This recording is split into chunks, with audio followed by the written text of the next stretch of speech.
Boa tarde a todos. Tudo bem? Todo mundo animado depois do almoço? Tá bom. Bom, gente, eu vou tentar moderar aqui dois feras. Hoje o painel, a gente vai falar da indústria 4.0, revolucionando a experiência do cliente. Nunca foi tão difícil conquistar e manter a lealdade dos clientes. Ironicamente, também nunca foi tão fácil. A tecnologia trouxe uma oportunidade sem precedentes para entendê-los profundamente. A indústria 4.0 deve ir muito além de apenas focar em automatizações e integrações, visando aumentar a eficiência da manufatura. E, gente, é muito bacana isso aqui, né? Eu estou lendo aqui porque eu vi minha filha na escola, fui na escola e os coleguinhas dela todos com o celular na mão. Não tem mais papel, né? E também não tem mais Facebook, eu uso o Facebook ainda. Deve transformar a experiência do cliente com soluções criativas e inovadoras, pois isso pode ser a diferença entre o sucesso acelerado e ficar ultrapassado. E agora vamos começar com a aula do nosso amigo Carlos Alberto Felipe Bernardi. Ele é diretor executivo do Grupo MDP, empresas King X, posso falar X? King X, tem que ser X. Escritório de Negócios Comerciais de Representação, Distribuição e Vendas, e Super PDV, empresa de trade marketing com foco em execução no ponto de venda, trade canal e trade categoria. Profissional com 20 anos de atuação no mercado alimentar, formado em marketing, iniciou a carreira como promotor de vendas e passando por todas as fases do ciclo de vendas em grandes indústrias do segmento alimentar, chegando à função executiva de diretor comercial e trade marketing. Atualmente, está à frente da gestão comercial e trade das empresas Super PDV e King X, com foco em distribuição numérica e ponderada, GTM, Go-to-Market e Merchandising, execução PDV. Isso. Muito bom, muito bacana, Carlos. Quer começar? Vamos lá. Ótima tarde. Obrigado pela oportunidade. Acho que momento legal, importante, a gente poder falar um pouco sobre o consumidor e esse mercado de consumo no Brasil. Muito do que eu vou mostrar para vocês é um pouco do segmento que eu atuo, que é o segmento alimentar. Tá? A gente tem N categorias que abrangem. Tá? Eu vou falar um pouco de um tema que a gente na indústria explora bastante, né, que é o shopper, né, uma palavra bonita, versus o consumidor, quem é quem, ok? E nós também vamos falar um pouco sobre o mercado de bens de consumo e bens duráveis, né, para entendermos realmente qual que como que o consumidor está se adaptando a isso. Tá? Então, eu vou passar aqui.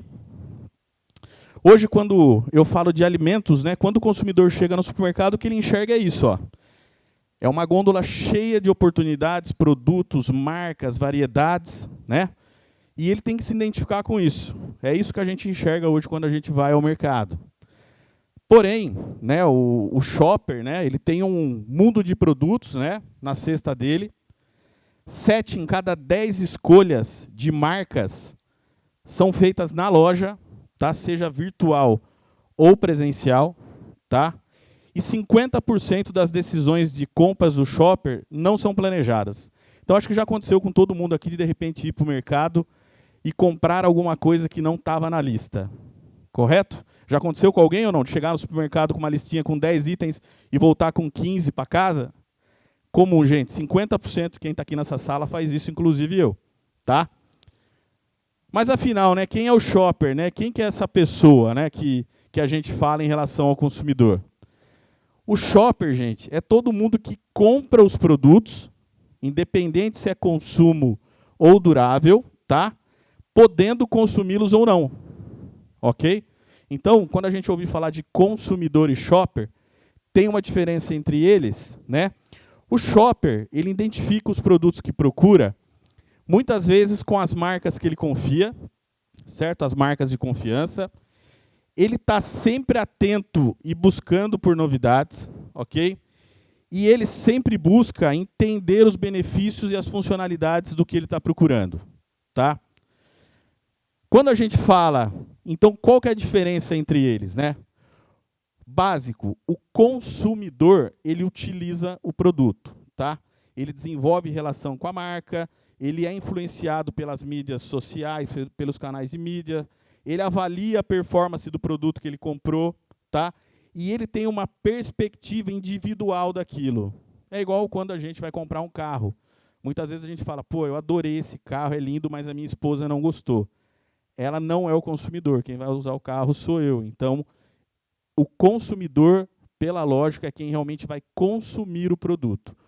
E o shopper? O shopper, ele é só o comprador. Ele está comprando isso no mercado para alguém, tá? Ele é só o consumidor no ato da compra. Ele pode escolher onde buscar o que deseja. Ele também é influenciado pelo ponto de venda e ele avalia o custo-benefício do produto. Então, ou seja, o shopper não necessariamente é quem vai consumir. Vou usar um exemplo clássico, né? Eu, como trabalho no ramo alimentar lácteo, nós temos um produto que é Petit Suisse, né? Que é aquelas bandejinhas vermelhinhas que vendem no supermercado. E muitas vezes, esse é um produto infantil. Quem consome isso são as crianças. Mas quem compra não necessariamente é criança. Você não vê a criança indo no mercado comprar isso. Quem compra é a mãe. Então, a mãe é o shopper daquele produto infantil, tá? Então, quando a gente começa a olhar de dentro da indústria para fora, para estudar um produto, o que nós vamos lançar, o que nós vamos colocar no mercado, a gente pensa num todo. Para crescer uma categoria igual essa que eu falei, desse produto vermelhinho que as crianças consomem, tem dois caminhos. Ou eu invisto bastante em marketing e desenvolvimento de marca, ou eu torço para aumentar o número de crianças nascendo aí todo ano. Então, tem essa relatividade aí quando eu falo de consumidor e do shopper, tá? E aí, quando eu vou para falar de bens de consumo e bem duráveis, também tem uma dobradinha aí que fala o seguinte: o bem de consumo é qualquer produto que pode ser consumido por um ou mais indivíduos, tá? Então, quando eu falo de consumo, tudo pode ser consumo. Alimentos, produtos de limpeza, higiene pessoal, eletrodoméstico, eletroeletrônico, tudo isso pode ser bens de consumo. Qual que é a diferença? Duráveis e consumos imediatos. O que são os bens duráveis, né? Eletroeletrônicos, eletrodomésticos, como eu coloco, né? O celular, hoje, ele é um bem durável, porque a gente não troca de celular a cada mês, né? É uma coisa que a gente compra, a gente passa uma temporada com ele, a gente volta a trocar ele só depois de um tempo. Então, isso é um bem durável. Quando eu falo de itens de consumo não duráveis, aí eu tenho uma série de exemplos, né? Alimentos, cosméticos, remédios, que são coisas que a gente está usando no nosso dia a dia. Ok? Tudo bem até aí? Faz todo sentido? Quando a gente olha de dentro da indústria, seja ela online, digital ou presencial, nós temos um fluxo de atendimento para chegar o produto até a gente, certo? Então, ele começa lá na indústria, na unidade que está produzindo. Essa indústria ela gera uma demanda que faz a captação de pedido presencial ou online digital. Dessa captação, esse pedido integra no sistema de qualquer empresa, qualquer segmento. Esse pedido é feito uma análise de atendimento. É assim, gente, em qualquer rede que a gente compre um produto hoje, tá? Seja online ou presencial. Esse produto vai para a separação do estoque, ok? Da separação da estoque, ele entra para uma roteirização embarque até ele chegar no cliente ou no consumidor final. Por quê? No meu segmento alimentar, nós produzimos produto, seguimos essa cadeia, embarcamos e entregamos para o varejo, para o supermercadista. No segmento, muitos que a gente vê hoje online, o produto chega através de algumas plataformas digitais que levam o produto até o consumidor final, tá? Então tem essa tecnologia envolvida, é uma engrenagem, né? Essa engrenagem tem que funcionar perfeitamente bem para que o consumidor receba o produto dele no tempo correto, na quantidade correta. Alguém aqui já comprou alguma coisa que não recebeu em casa? Alguém já comprou? Ó, tem bastante gente. Certamente o fluxo não funcionou. Certamente não tinha demanda, não funcionou a logística, não entrou para a integração. Alguma coisa nesse fluxo de consumo não aconteceu. Ok? E aí, né, quando a gente fala do setor do mercado alimentar, né, o mercado cresceu 12,8% do faturamento em 2020, antes da entrada da pandemia, tá? Naquela ocasião, antes da pandemia, parte do volume de crescimento já era apresentado por compras online. Então, ou seja, o que motivou o crescimento de compras no mercado não foi só a pandemia online. Isso já vinha crescendo, tá? Os pedidos nos supermercados online, em 2020, já era 161% maior do que 2019. Então, ou seja, a pandemia contribuiu para isso? Sim, muito, mas não foi o fator decisivo. Alguém que está aqui com a gente nunca comprou nada online? Quem nunca comprou, erga a mão, por favor. Todo mundo já comprou alguma coisa online. Então, realmente se tornou um modelo de consumo, ok? E aí, né, lá antes da pandemia, já existia uma tendência, né, prevista de crescimento para isso, né? Então, antes da pandemia já existiam estatísticas que falavam, olha, 21, 22, 23 vai explodir a venda e o consumo de produtos online no Brasil, tá? E nisso aí o e-commerce, obviamente, ele começa a ganhar mercado, principalmente no nosso segmento alimentício, ok? Uma informação importante, durante a pandemia, nós, consumidores, nós fomos obrigados a buscar outros meios de receber produtos, né? Porque veio aí o lockdown, fechou, teve cidades que se resguardaram, fecharam supermercados, lojas, né? E aí o e-commerce se potencializou naquela ocasião, tá? Porém, a loja física não deixou de ter a importância dela. Se a gente perceber que muitas redes de supermercados e lojas se mantiveram fechados, porém funcionando, elas eram o estoque abastecedor do que nós comprávamos online. Então, ela teve sim a importância dela para a pandemia naquele momento, tá? A grande parcela do crescimento que o mercado teve foi pelo meio digital, porém, uma coisa que é importante, para o varejista, para o cara do supermercado, essa operação não necessariamente ela ficou mais barata. Ela custeou mais. Por quê? Quando nós somos consumidores e nós vamos até o supermercado, a gente entra com o nosso carrinho, pega o produto, põe no carrinho, faz a nossa cesta, passa no caixa, leva para o nosso carro e vamos para a nossa casa. Quando aconteceu isso aí, mudou. O cara tinha que ter uma pessoa preparada na loja dele para receber o nosso pedido online, ir lá separar, passar no caixa, chamar o entregador, colocar isso no entregador e fazer chegar até a nossa casa. Gente, isso teve um custo para o varejo, para o comércio dentro dessa operação. Não foi barato operar online, certo? Ou delivery, que foi o que aconteceu com muita gente aqui dentro do cenário nacional, né? E, obviamente, junto com isso aí, durante a pandemia, a produção ela cresceu 1,3%.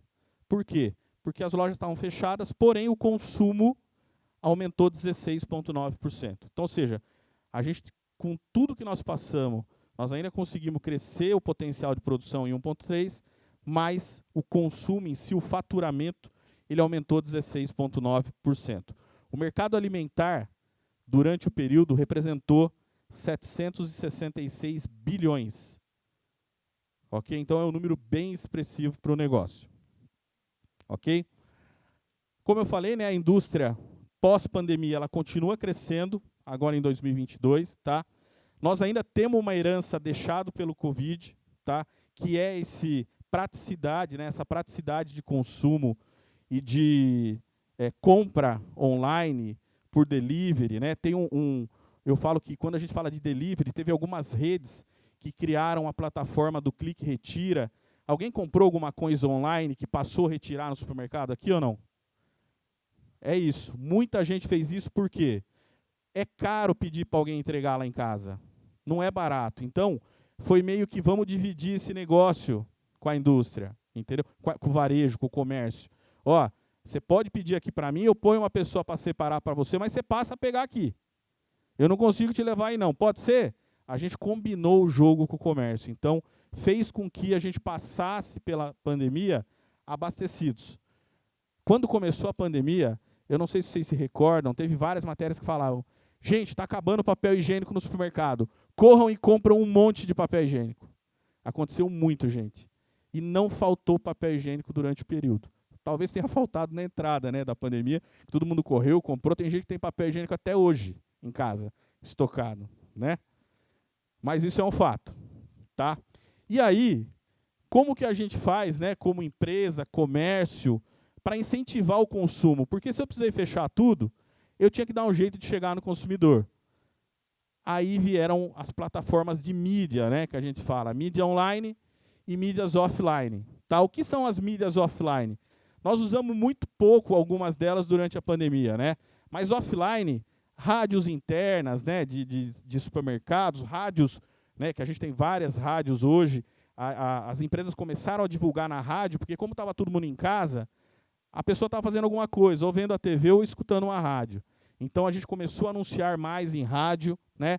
Os tabloides, revistas, encartes, carro de som, né? A gente viu bastante aí durante a pandemia que não tinha ninguém na rua, mas tinha um carrinho passando, fazendo uma propaganda de alguma coisa lá que era para motivar o consumidor a chegar na compra online.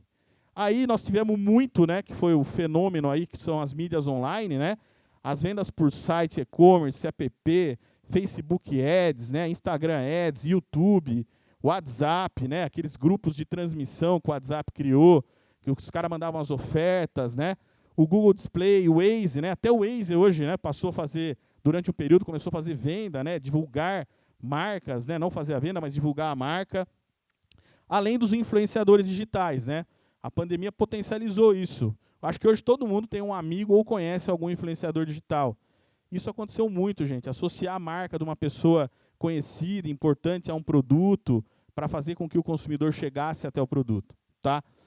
E o CRM, né, que é uma metodologia usada muito pelo varejo, né, que aí tem lá app para comunicar, WhatsApp, e-mail marketing, SMS, mas é o que eu falo, sempre olhando pela plataforma de categoria, né, nunca de pessoa. Então, a gente entender muito dos números que a gente tem hoje é o como se comportou a categoria, né, e não necessariamente quem consumiu a categoria dentro do CRM. Tá? Alguns exemplos, né, o Pão de Açúcar foi muito forte aí no e-commerce, né, durante a pandemia, né, o Mercado Livre também avançou muito. Alguém aqui não comprou nada no Mercado Livre? Todo mundo aqui já comprou alguma coisa no Mercado Livre, entendeu? Então é muito forte. Pão de Açúcar fez isso, ele foi um dos pioneiros, né? O grupo GPA também, eles comunicam isso muito, né? Essa fortaleza do e-commerce deles aí no Brasil, são exemplos, né, de empresas que adotaram isso. O que aconteceu com aquela entrega que eu falei, né? Que você passa a pegar aqui no Clique e Retira, pô, não tenho como ir buscar. Tem alguém que me entrega? As empresas que até então entregavam só refeição, lanche, elas se modernizaram. Elas falaram, cara, a gente tem que fazer alguma coisa para ajudar. E aí eles falaram, vamos começar a entregar compra de supermercado também. E aí entrou a iFood fazendo iFood Mercado, o Rappi também fazendo isso. Então a gente percebe o quê? A pandemia trouxe essa tecnologia, essa inovação do mercado de consumo. Nos ensinou o quê? A gente tem que se virar com o que a gente tem funcionando. Então eu vejo que também o Rappi, o iFood nos apoiaram muito aí como plataformas de delivery. E aí, pessoal, o que aconteceu durante a pandemia? Todo mundo teve uma preocupação, né? Durante a pandemia as pessoas vão ficar em casa, elas vão ganhar mais peso, vão comer mais, vão consumir mais, Por incrível que pareça, alguns dos principais segmentos alimentares caíram, né? O consumidor, muitos deles optaram por ter uma alimentação mais saudável durante a pandemia, tá?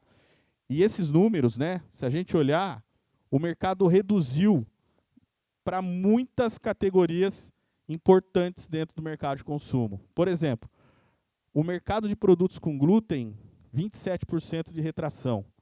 Lactose, 27%. Produtos à base de cafeína, 34%. Alimentos industrializados, caiu o consumo 38%. É uma redução bem considerável, ok? O açúcar, 54% de redução. O sal, andando junto, 56% de redução. E os alimentos com gordura, também aí com uma redução de 57%. Então, ou seja, o consumidor durante a pandemia, além de tudo que ele passou para se reinventar, para estar abastecido, ele também, nós lemos muita coisa, né, durante a pandemia, que era postado, nós também ficamos preocupados com a nossa saúde, e o consumidor, com isso, ele trouxe uma redução também nesse consumo, nessas categorias de alimento. Então, o que eu vejo, tá, pessoal? Acho que teve, né, o comportamento do consumidor, nós somos consumidores, todos somos consumidores de alguma coisa, né? Ele vem se adequando, né, todo dia. O e-commerce, o online, ele vem se potencializando, ok? No nosso mercado nacional no Brasil, mas também a loja física ela não deixou de ter importância. A gente percebe ainda grandes redes de varejo que continuam abrindo lojas, inaugurando lojas. Por quê? Porque a gente vem passando uma fase aí de pandemia já mais tranquila, ok? E está devolvendo para o consumidor a confiança dele voltar ao mercado, tá? Então, é um pouco do que eu queria contar para vocês aí sobre o mercado de consumo. Eu queria agradecer aí a Deus pela nossa vida e pela saúde de todo mundo que está aqui, tá? A minha família, né, a minha esposa está aqui comigo hoje, a Camila. Queria agradecer aí o Peterson e a Cleomar da Aliex, ao grupo que eu trabalho, o Grupo MDP, né, a Renata, o Leandro, que são os fundadores, obrigado pela confiança, tá? Nós estamos juntos. Obrigado ao time aí do Parque Tecnológico, tá? Ao Senai, a todo mundo aí pelo convite, tá? Aos nossos colaboradores, tá? Das empresas King X, Super PDV, eles não podem estar aqui, mas a gente quer agradecer eles aí também, tá? Aos nossos clientes aí, a gente aprende todo dia com os nossos clientes. Nós estamos numa rotina, quando fala de GTM, né? GTM é como nós vamos ao mercado e quais são as rotas que nós estamos criando para chegar no mercado, trazer mais clientes para os nossos negócios. Então, a gente está acreditando muito nisso e a gente está expandindo os nossos negócios com isso, usando também as mídias para isso, tá? Queria agradecer aos nossos parceiros de negócio. A nossa empresa tem bastante parceiros em regiões linkados na gente, ajudando a desenvolver o comércio junto com a gente lá nas nossas empresas, né? A todas as empresas que a gente representa no nosso escritório, a gente tem uma carteira legal de empresas que a gente representa lá, a nossa distribuição, tá? Aos meus amigos do MBM, que estão aí também, ontem eu tive um fórum, anteontem uma reunião, o Ale está aí, obrigado, viu, Ale, ter vindo prestigiar, tá? O João Victor, que trabalha com a gente lá, ele que produziu a pesquisa, todo esse material tem a fonte, tá, pessoal, de onde a gente buscou as principais informações para trazer. Então, o João é nosso estagiário de marketing lá na empresa, queria agradecer pelo conteúdo. Ele estaria com a gente hoje, mas ontem ele teve o contato com uma pessoa que tem Covid, então a gente achou melhor não vir. Fica por lá mesmo, né? Então, mas queria agradecer. E a vocês, todos os participantes aí, que participaram dessa primeira parte comigo aí, obrigado pela participação, tá bom? Valeu!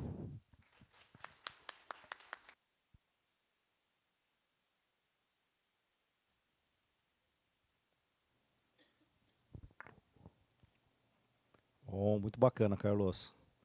Parabéns. Olha só, Carlos, vou aproveitar aqui vou tentar fazer um link aqui com o meu papel de moderador e vou pedir a sua opinião. Vou contar um caso para a gente entender essa questão. Lá no condomínio que eu moro tem um vizinho que ele tem uma pizzaria delivery, né? E aí, claro, a gente acabava comprando dele, né, pedindo, que era mais fácil. Ele criou um grupo de WhatsApp e a gente fazia pedido de pizza. Lá em casa, não sei vocês, mas lá em casa tem pizza toda semana, toda sexta-feira, um ritual, né? A gente pede pizza e sempre, eu tenho 2 filhas, né? Sempre a mesma pizza, sempre, né? Não muda nada, nada. E um ano, 52 sextas-feiras, pedindo a mesma pizza. E toda vez que a gente mandava a mensagem do WhatsApp, a pergunta é: como posso ajudar? Né? O que você deseja? Eu falei, caramba, será que ele não sabe que sou eu? Né? O número está gravado, quer dizer, ele sabe que sou eu. Né? Por que ele já não pergunta assim, a mesma de sempre? Né? E sempre vinha errado. É impressionante que minha esposa não gosta de ervilha, vinha ervilha. Sempre, sempre. Então, e logo depois, gente, um outro vizinho foi e abriu, acho que uma pizza. Acho que de tanto passar por isso, acho que o vizinho foi e abriu também uma delivery. E todo mundo começou a consumir de lá. E o contrário do primeiro, dava sexta-feira, passava de 7 horas, né, 19 horas que a gente costumava fazer o pedido, já vinha uma mensagem. O senhor deseja fazer o pedido de sempre? Boa noite, senhor Maurício. O de sempre, né? Sem ervilha, né? Então, assim, é uma conquista. Ele usou ali pelo fato, eu acho que ele deve ter passado. É uma experiência, é isso que a gente está falando aqui ou não? Sim, é uma É experiência. O ponto é, a pizza que você pediu, até para eu fazer um link, você era o consumidor dela, você consumia também ou não? Não, com certeza. Então você era o consumidor. Tá. Você não era o shopper aí. A minha esposa era shopper, mas ela também era consumidora, porque ela que comprava, era o WhatsApp dela.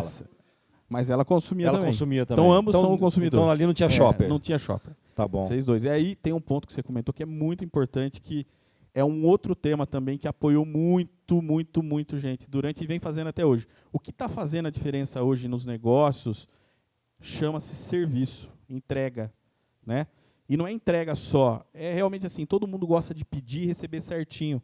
É o que eu falei, bastante gente ergueu a mão quando eu perguntei, quem já comprou e não recebeu? É horrível isso, gente, é uma experiência negativa. Nós, como consumidor, como cliente, a nossa expectativa é de receber sempre certinho, correto. Então, essa experiência que você teve levou, né, você, a sua família, a trocar a relação que vocês tinham com um vizinho, que foi, vamos falar assim, o cara que começou o negócio da pizza, mas ele levou-se a migrar, a desenvolver um outro fornecedor que te atendeu bem, você como consumidor, não como shopper, a isso. Se você falasse para mim, Carlinhos, eu pedi a pizza com ervilha, ou sem ervilha, mas assim, ó, eu gosto de ervilha, minha esposa não, mas eu pedi a pizza para ela sem ervilha porque ela não gosta. Você vai falar, então você é o shopper. Muito bom. Ok? Espetacular, obrigado, cara. Valeu, obrigado, Muito seu obrigado. Galo. E eles mandaram a mensagem agora dizendo que fecharam. O primeiro, fecharam. Bom, agora estamos curiosos, né? Estamos curiosos aqui para ver se o Peterson teve alguma coisa parecida com isso, Peterson. Mas deixa eu falar aqui, vou te apresentar primeiro. Calma aí. O Peterson Paulo é CEO da Liax Tecnologia, é Liax, né? Tecnologia da informação, e possui quase 3 décadas de experiência acumulada, trabalhando junto a várias das maiores empresas de seus setores, além de órgãos multilaterais como FMI e Nações Unidas. Dedica seu tempo a transformar o relacionamento das pessoas com TI em uma experiência gratificante e única. Empreendedor e bacharel em ciência da computação pela UFSCar. Agora, vivenciou? Compartilha com a gente.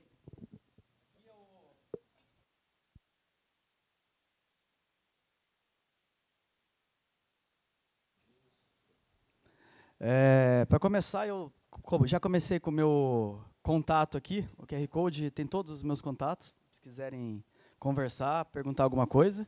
E eu tenho sim, tem uma experiência que bate bem com o que você acabou de falar, e também linka com a história que ele contou. Deixa mais perto aqui.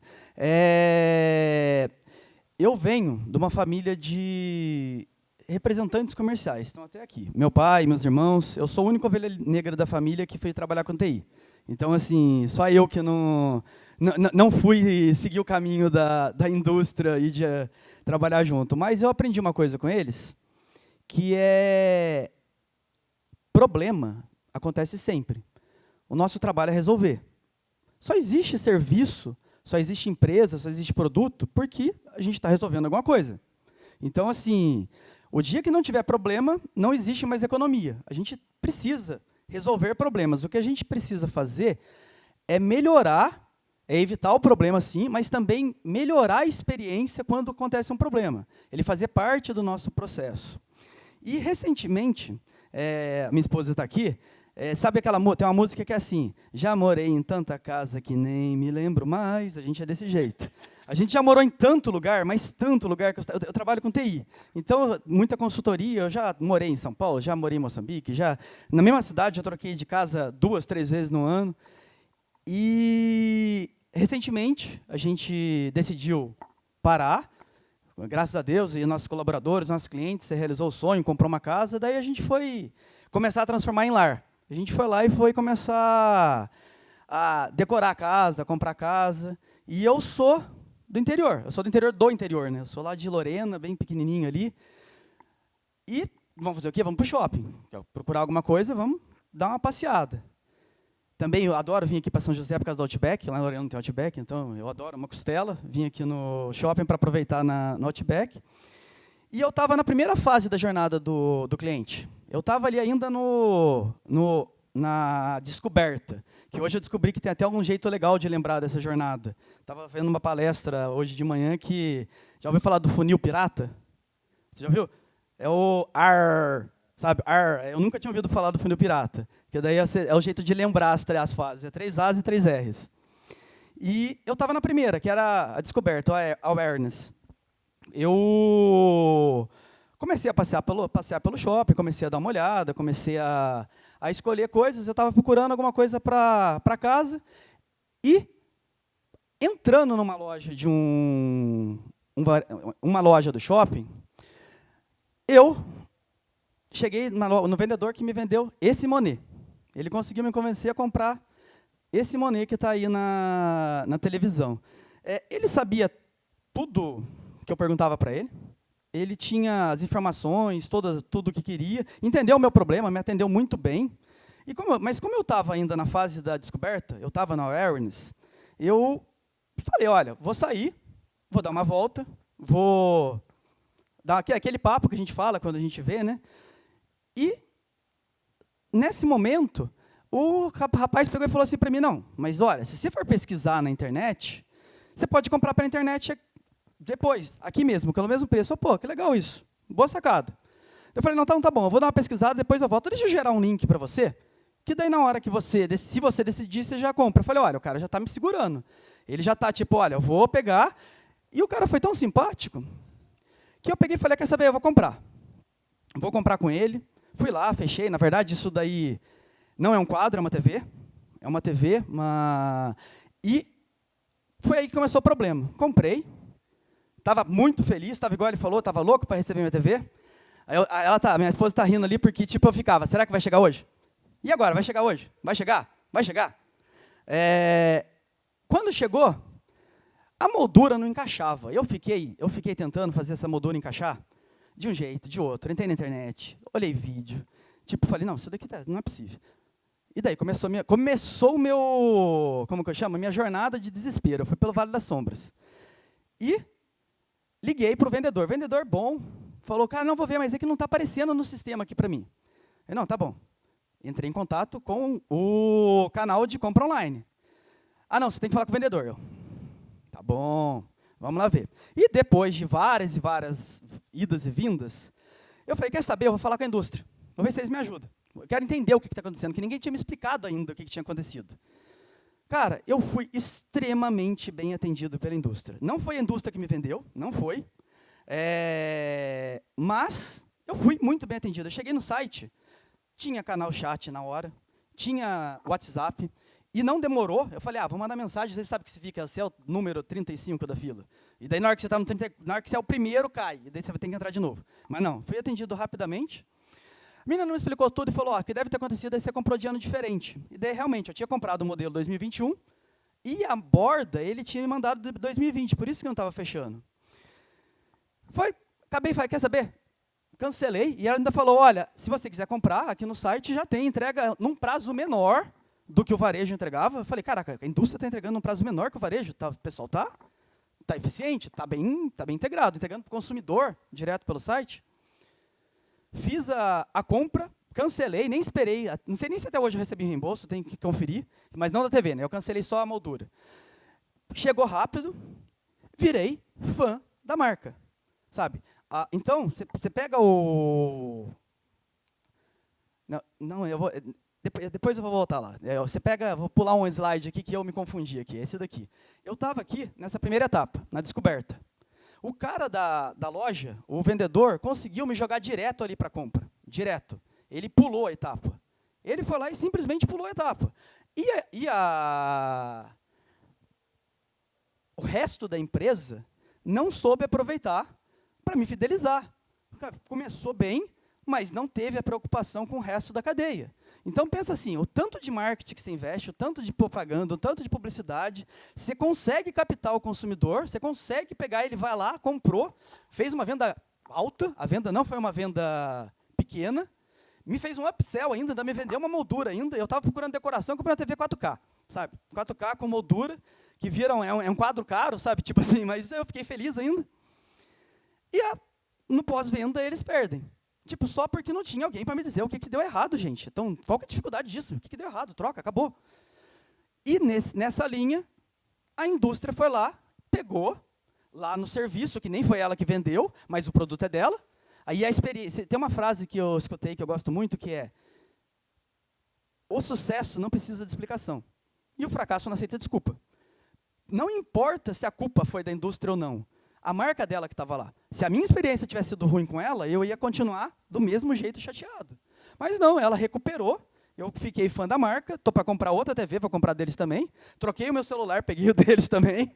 Então, tipo, é uma coisa muito bacana. E é aí que vem o gancho com a indústria 4.0, que eu estou querendo... Falei tudo isso daí só para tentar não falar termos técnicos, mas a indústria 4.0 tem um universo de possibilidades, e é isso que eu quero falar. O Brasil precisa fortalecer a indústria. E eu estava vendo uma palestra de abertura que estava o ministro da Ciência e Tecnologia, e ele falando que um país ele é um reflexo da indústria que ele tem. E teve uma frase que ele falou lá que eu achei muito bacana, que São José vende grama. Eu falei, tipo, grama? São José vende grama? Daí ele falou, São José vende grama de tecnologia, vende grama de inovação. São José vende grama de valor, para não depender só das toneladas de exportação. Então, o que a indústria brasileira precisa fazer é aprender como trazer esse valor. E a revolução, que é a indústria 4.0, é também conhecida como... IoT, que é o Industrial Internet of Things, que é a internet das coisas industrial, e está sendo considerada como uma nova revolução industrial. E você tem uma quantidade gigantesca de oportunidades para você se conectar com o seu consumidor, com o seu cliente, para você conhecer tudo dele. Você tem Big Data, você tem inteligência artificial, você tem gêmeos digitais. Gêmeos digitais é uma coisa fantástica, principalmente para quem vende produtos grandes, de difícil demonstração. Imagina que você vende, sei lá, Embraer aqui, vende uma aeronave. Alguém vai comprar a aeronave, vai ter que vir aqui para ver a aeronave. E vai ter um dia para ver a aeronave, 2 dias para ver a aeronave. Se você, na sua empresa, na sua indústria, faz um gêmeo digital, você pode usar para simulação, mas você também pode usar para uma experiência de venda. Então, a pessoa que vai pegar essa experiência de venda vai conseguir, depois do horário, olhar o avião a hora que ela quiser. Se ele tiver um óculos de realidade virtual, igual tem lá embaixo, lá na experiência dali, que está todo mundo convidado para fazer, também vai poder ver em 3D, totalmente imersivo, muito fantástico isso daí. E, mais do que a tecnologia em si, é o que é feito com ela. A gente tem que mudar a abordagem de dentro, que o empresário tem muitos têm a mania de tentar. Como que eu vou reduzir custo? Tá bom, mas para que você quer reduzir custo? Para ser mais competitivo? Para vender com mais qualidade para o meu consumidor? É inverter. Olha, eu vou fazer tal coisa, mas eu vou fazer para que o meu cliente tenha uma experiência melhor. Eu vou fazer para facilitar a vida dele. E daí, quando você pega... o que muda? Não sei se alguém aqui é velho o suficiente para ter procurado no mapa, andando em São Paulo com o mapa, com aquela porcaria desse tamanho aqui, que você tinha que vira para cá, daí cai no chão, daí você procura outra página, aquilo era um inferno. E daí vem um Waze da vida e fala, isso não existe mais, acabou. Acabou. O mercado anterior, você sabe que teve a disrupção, você sabe que teve a inovação de verdade, quando o anterior fica irrelevante. E é uma grande oportunidade de, em diversas etapas da indústria, fazer isso, de criar essas coisas, igual a Apple. Tornou irrelevante aquele negocinho de fone de ouvido lá, antigo, lá, o Walktalk. Não, é Walktalk, né? É o Walkman, isso, Walkman. Tornou totalmente irrelevante o Walkman. E eles não estão preocupados com preço. A Harley Davidson não está preocupada com preço. Ela tem os consumidores delas, que é um estilo de vida. A pessoa acredita naquilo, é isso que eu vou fazer. E você acha que a indústria vai conseguir isso reduzindo o preço? Não, ela vai conseguir com serviço. Ela vai conseguir, quando eu pego e vou atrás dela, ela me atende bem. Quando eu vou, principalmente, acabei de comprar algo. Se eu der o azar de pegar um com defeito, a indústria tem que levar na minha casa um novo. A Apple faz isso. Tipo, se você pegou um computador dela, você comprou nos Estados Unidos, se você ligar em contato, eles te mandam outro. E já teve um caso que eu estava conversando com um amigo meu, que eles colocaram para falar com o engenheiro. Ele falou, mandou para o engenheiro da Apple para resolver o problema na hora, no telefone. Então, assim, essa experiência, isso que traz o valor agregado que a indústria tem todas essas possibilidades. O gateway de IoT é para você conectar os dispositivos, os sensores.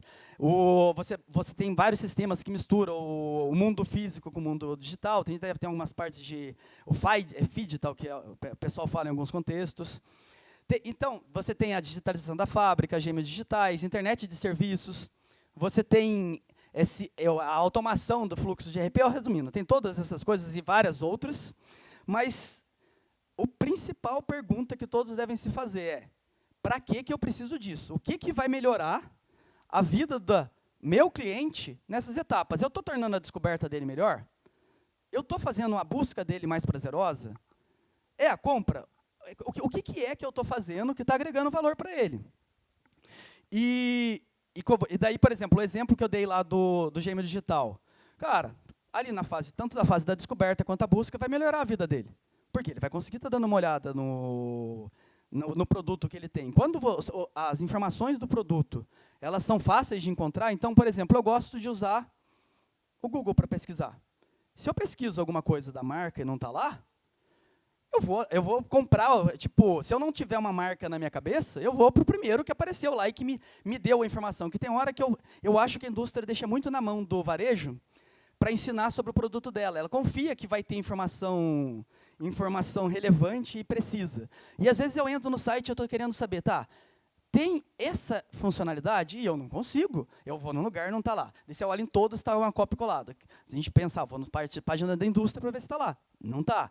Então, essa preocupação com o todo, que é a grande sacada da oportunidade da indústria 4.0, você tem, como que eu vou dizer, em cada uma das etapas, chatbot, você, às vezes, assim, muitas vezes eu quero falar com o ser humano, mas se eu puder resolver rápido, se eu puder, assim, apertei 1, fez uma pergunta, apertei 2, resolveu, eu prefiro. Tem gente que não, você tem que deixar as escolhas.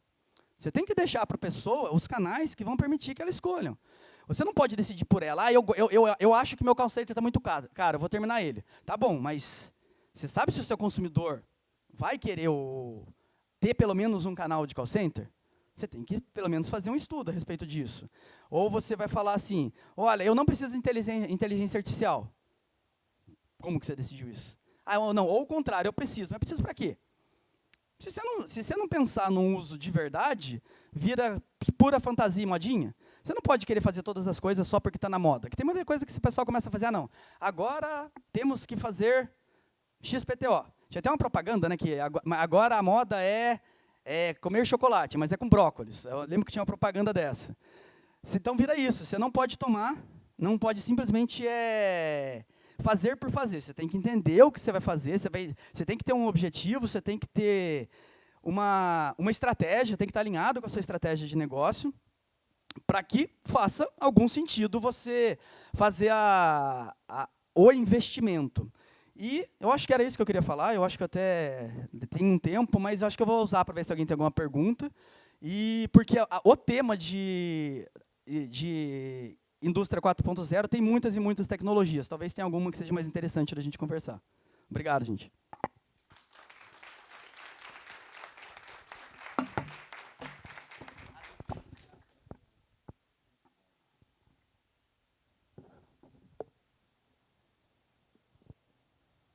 Bom, Peterson, parabéns. Experiências, né, que a gente tem. Você, imaginando aqui, né, a sua opinião, a gente está falando muito de 4.0, a gente no Senai também, professor Marinho, bom te ver aqui. A gente está vivendo um mundo que as pessoas até acho que não conseguem se enxergar às vezes, né? A gente no Senai, representando essa indústria, né, a gente tem essa dificuldade até de lidar às vezes com empresários, porque quando você está falando do grande, né, o grande ele não precisa mais de ajuda, né? É o micro e pequeno que precisa de ajuda, e é nisso que a gente está colocando todos os nossos esforços. Mas até o pequeno, ele não sabe o que ele precisa, ele não sabe o que ele quer. E a gente precisa até desmistificar. Foi até um movimento que aconteceu na Alemanha, né? Quando você trouxe essa indústria 4.0, muitos empresários eles não se enxergam nela. Você fala, pô, robô, cibersegurança, né? O blockchain, machine learning. O cara fala assim, pô, mas eu faço empada, né? Eu faço peça, eu não enxergo aqui um robô fazendo isso. E às vezes não é isso também, não é só isso, né? A indústria 4.0 não é ter um robô dançando sozinho no meio da produção, fazendo tudo sozinho, você na sua casa assistindo ele trabalhar. É muito antes disso, né? Produzir bem, né? A gente fala, olha, não adianta automatizar uma linha de produção se você não sabe nem o que você está produzindo direito, né? Produzir errado em série é produzir em série um erro. Então a gente vem antes nesse movimento. Você acha que dica que talvez você daria para a gente aqui, para quem está assistindo também, que dica que você dá? Algumas dicas e fala assim, olha só, começa por aqui, eu não sei o que eu vou fazer agora, né? Estudei, né? Aprendi aqui na aula do professor Carlos, aqui, pô, foi bacana, entendi quem é consumidor, o que é bem durável. A gente teve essa experiência. Como é que a gente ajuda quem está aqui, quem está assistindo, a se posicionar, se enxergar e procurar ajuda nesse ambiente? Bacana.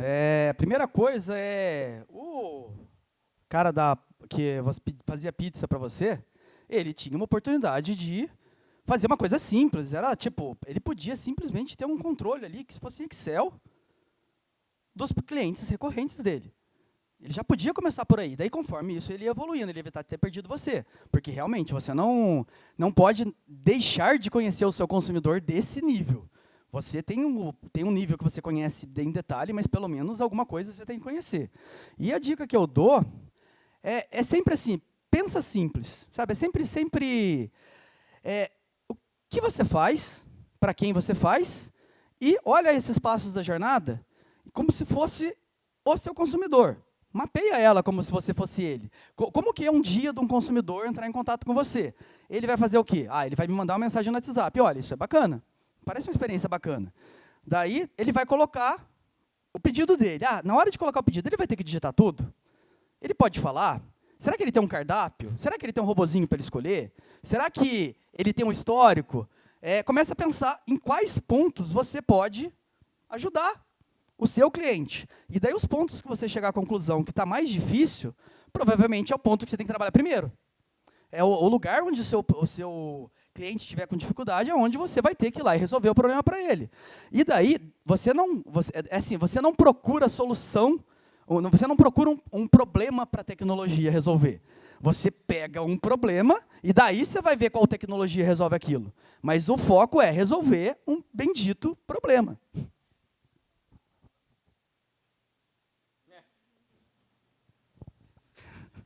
Tem pergunta? O meu irmão que está ali, ele adora tentar arranjar solução. Ele gosta de ficar tentando encontrar problema para a tecnologia. Pronto. E ele faz isso comigo, sabe? Perguntas. Por isso que ele está rindo ali. O microfone, alguém pode ajudar ou eu levo? Não, mas acho que é para gravar, né?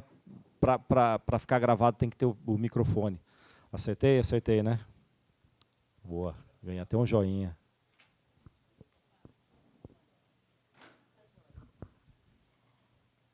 Olá, meu nome é Cleomar. Aí eu vou fazer uma pergunta aqui como consumidora, tá? E aí falando exatamente da indústria. Hoje, como consumidora, eu adquiro alguns produtos. Vamos ver lá, um micro-ondas, dona de casa também, né? Empreendedora, mas dona de casa também, um micro-ondas, uma máquina de lavar roupa. E eu não sei se é um movimento, qual a dificuldade que eu tenho obtido? É encontrar uma assistência técnica, o básico. Eu comprei uma máquina de lavar roupa, gente, hoje, considerando a realidade do nosso país, não é barato. Uma lave seca, então, muito menos. E dá problema, é óbvio, a gente é empresário, a gente sabe que o problema acontece. Aí eu sou da cidade de Lorena, por exemplo, deu problema, manda para São Paulo. Manda para a cidade de não sei das quantas o seu micro-ondas para arrumar. E aí eu estou falando como experiência do cliente, da indústria, porque eu, nessa hora, não penso em nenhum momento se foi a Casas Bahia, se foi a Magazine Luiza, se foi o Mercado Livre que me entregou. Eu penso na marca, na indústria, da qual eu comprei, da qual eu confiei. Então, como que a tecnologia hoje poderia auxiliar? Aí, gente, eu sei que é um desafio, eu sei que não é algo simples, mas auxiliar a minha experiência como consumidora nesse caso. Vocês têm alguma dica? Deixa eu só falar uma coisa antes. Eu falar, não custava nada você ter falado isso para mim antes, né? Tipo, não tinha não custava nem um pouquinho, né? Não, mas tá bom. Você quer falar alguma coisa? Não, eu só acho que é super válido. Eu acho que em marketing a gente nunca lança um produto para ter um recall, para ter uma assistência técnica. Quando a gente começa a desenvolver e estudar o que nós vamos levar para o consumidor, é para que tudo aconteça bem. E quando nós olhamos os números de solicitações via saque, atendimento, pela proporção vendida no país, às vezes se torna muito pequena. Então, existe uma margem de erro. Eu acho que a indústria ela se prepara sim para um atendimento ao consumidor, mas ela também terceiriza, assim como muitas vezes ela terceiriza a venda também. Então acontece muito disso que você falou, né? O consumidor ele fica frustrado, né? E nem sempre o serviço do terceiro ele vai ter a mesma, às vezes com muita qualidade, mas nem sempre é o mesmo carinho, né? Que a gente treina as pessoas que estão dentro da indústria. O Peterson mesmo falou, né? Pô, liguei na marca e fui muito bem atendido. É outro perfil de vendas, é outro perfil de estudo. A pessoa que atendeu ele ficou numa sala, recebeu todas as informações do produto. Então, assim, eu vejo que tem, não pensando na tecnologia, mas tem alguns insights assim que a indústria ainda tem que fazer nos serviços que ela contrata para melhorar essa experiência do consumidor. Porque na curva que o Peterson mostrou, chega lá em cima um negócio que chama lealdade. Ele se fidelizou à marca que prestou esse serviço para ele. Entendeu? Então, eu acho que o desafio, né, da indústria e das empresas, né, é realmente assim, ó, como eu cuido mais do consumidor. Porque o comportamento do consumidor, nós estamos estudando a todo momento. O que ele quer, o que ele espera, como ele espera receber, com ou sem ervilha. Entendeu? Isso a gente está fazendo on time. Mas o problema é assim, quando eu terceirizo esse serviço, será que chega na mesma qualidade da nossa vontade? Bom, Posso? a gente tem 5 minutos. Deixa eu só fazer um complemento do que ele falou. 30 Claro, segundos claro. eu já... eu só queria complementar que uma coisa que acontece muito, tecnologia não é o problema, tem muitas coisas para resolver, tem sistema, isso, tipo, é o feijão do arroz do século passado resolver isso. Isso não é desafio tecnológico, é desafio cultural. Então, assim, o McDonald's não planta, não faz nada, mas ele controla o fornecedor dele. Então, o erro da indústria não é terceirizar. O erro da indústria é terceirizar por preço. É assim, quando ela quer vender só, tipo, contrata o fornecedor dela só por preço, é isso que ela recebe preço.